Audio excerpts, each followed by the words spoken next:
জয় যিশু। প্রথম পাঠ আদি পুস্তক হতে আজকের বাণী পাঠ 37 অধ্যায় 3 থেকে 4 পদ, 12 থেকে 13 পদ, 17 থেকে 28 পদ। যোসেফ খ্রিস্টের পূর্বছবি। তাকে তার ভাইয়েরা বিক্রি করে দিয়েছিল। যোসেফ তার পিতা ইসরায়েলের বৃদ্ধ বয়সেই জন্মেছিল বলে যাকব তার অন্যান্য পুত্রের চেয়ে তাকে বেশি স্নেহ করতেন।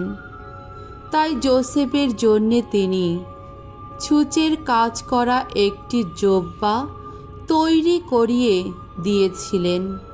কিন্তু ভাইরা যখন দেখল তাদের পিতা তাদের সবার চেয়ে যোসেফকে বেশি স্নেহ করেন, তখন তার প্রতি তাদের এতই হিংসা হলো যে তার সঙ্গে ভদ্রভাবে কথা বলাও বন্ধ করে দিল তারা। একদিন ভাইরা যখন সিখেম অঞ্চলে পিতার মেষপাল চড়াতে গেছে, সেই সময়ে ইসরায়েল যোসেফকে ডেকে বললেন, তোমার ভাইরা তো এখন সিখেমে মেষ চড়াচ্ছে, এসো এবার আমি তোমাকে তাদের কাছে পাঠিয়ে দিই। তাই যোসেফ তার ভাইদের খুঁজে এগিয়ে চলল। তাদের সে খুঁজে পেল দোথানে। তারা তাকে দূর থেকে দেখতে পেল। সে কাছে এসে পৌঁছনোর আগেই তারা তাকে মেরে ফেলবার ষড়যন্ত্র করল। তারা নিজেদের মধ্যে বলাবলি করতে লাগল, ওই যে ওই স্বপ্নদর্শী আসছে, এই তো আমাদের সুযোগ, এসো আমরা ওকে শেষ করে ফেলি আর এখানকার কুয়োগুলোর একটার মধ্যে ওকে ফেলে রেখে যাই।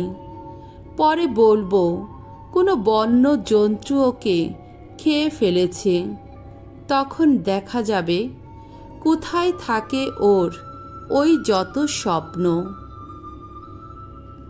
কিন্তু বড় ভাই রুবেন একথা শুনে যোসেফকে তাদের হাত থেকে বাঁচাবার জন্যে বলল, না, ওকে আমরা প্রাণে মারব না।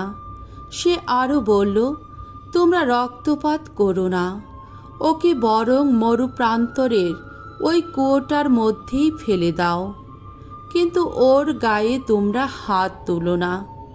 রুবেনের উদ্দেশ্য ছিল যোসেফকে সে ভাইদের হাত থেকে উদ্ধার করে পিতার কাছে ফিরিয়ে নিয়ে যাবে। যোসেফ যখন তার ভাইদের কাছে এসে পৌঁছল, তখন তারা তার সেই ছুঁচের কাজ করা জোব্বাটা তার গা থেকে খুলে নিল। তারপর তারা যোসেফকে নিয়ে গিয়ে সেই কুয়োর মধ্যে ফেলে দিল। কুয়োটা তখন শুকনো ছিল, তার মধ্যে একটিও জল ছিল না। তারপর তারা খেতে বসল। এক সময়ে মুখ তুলে তাকাতেই তাদের চোখে পড়ল একদল ইসমাইলীয় মরুযাত্রী বণিককে।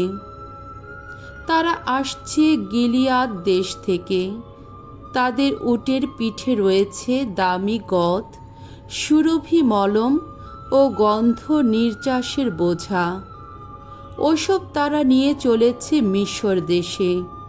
জুদা তখন তার ভাইদের বলল, আমাদের ভাইকে মেরে ফেলে তারপর খুনের ব্যাপারটা চাপা দিয়ে কী বা হবে? এসো আমরা ওকে বরং ওই ইসমাইলীয়দের কাছে বিক্রি করে দিই, আমরা যেন ওর গায়ে হাত না তুলি। হাজার হোক, ও তো আমাদেরই ভাই, ওর সঙ্গে আমাদের একটা রক্তের সম্পর্ক তো রয়েছে। জুদার ভাইরা এতে রাজি হয়ে গেল। কয়েকজন মিদিয়ানীয় বণিক ঠিক সেই সময়ে সেখান দিয়ে যাচ্ছিল। তারাই যোসেফকে ওপরে টেনে তুলল, কুয়োটির বাইরে তুলে আনল। তারপর তারা তাকে ইসমাইলীয়দের কাছে 20 শেকেল রূপোর দামে বিক্রি করে দিল। আর এরা তখন যোসেফকে নিয়ে চলল মিশর দেশে।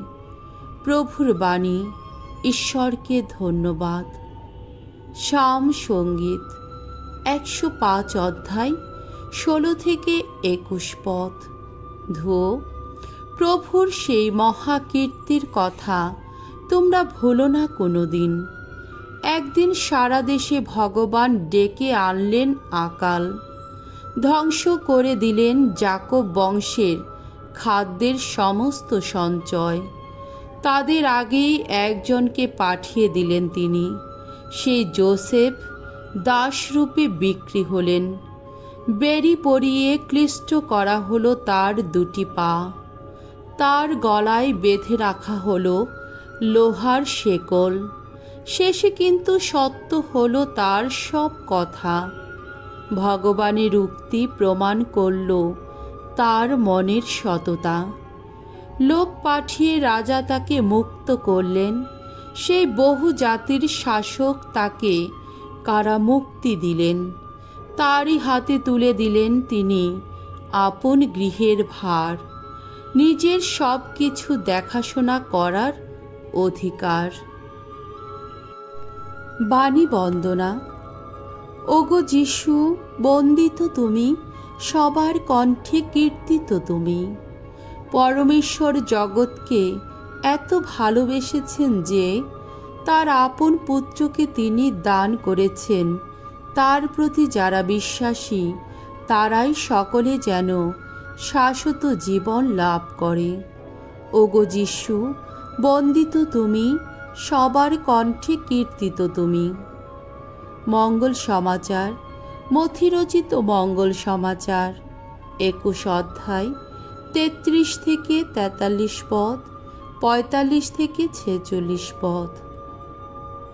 আঙ্গুর চাষিরা আঙ্গুর ক্ষেতের মালিকের পুত্রকে হত্যা করল।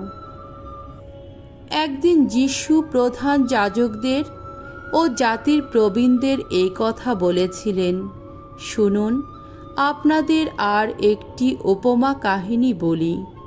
একটি লোক ছিল, সে ছিল জমিদার।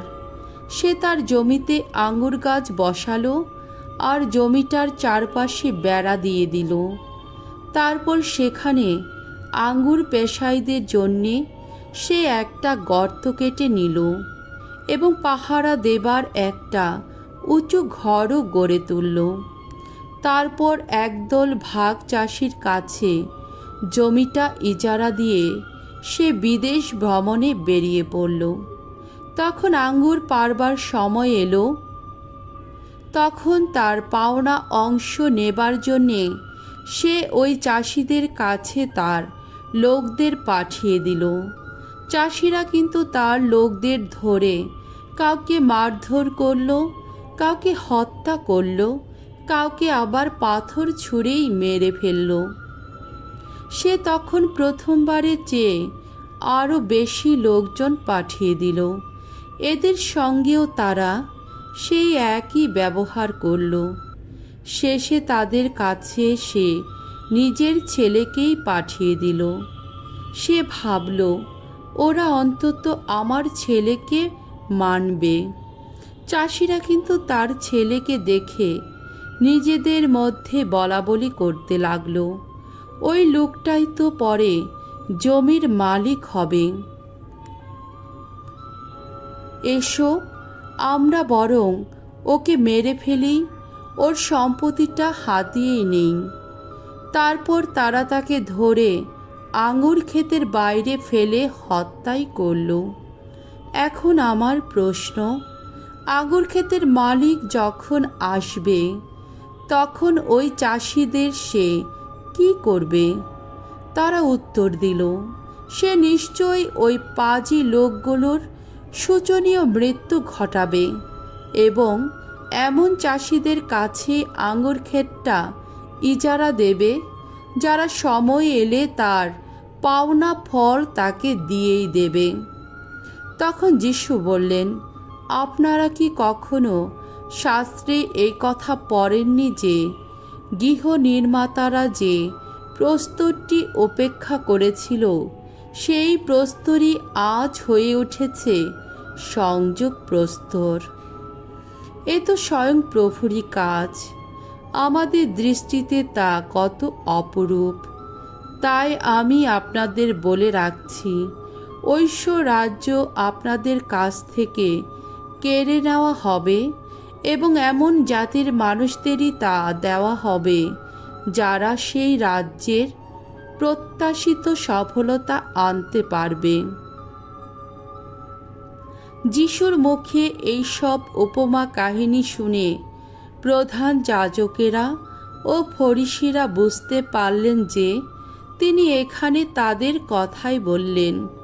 তারা তখন তাকে গ্রেপ্তার করতে চাইলেন, কিন্তু সেখানে ভিড় করা লোকদের জন্যে তারা মনে মনে ভয় পেলেন, কারণ লোকে যিশুকে প্রবক্তা বলেই মানত। প্রভুর মঙ্গলময় বাণী। খ্রিস্ট প্রভু তোমার প্রশংসা হোক।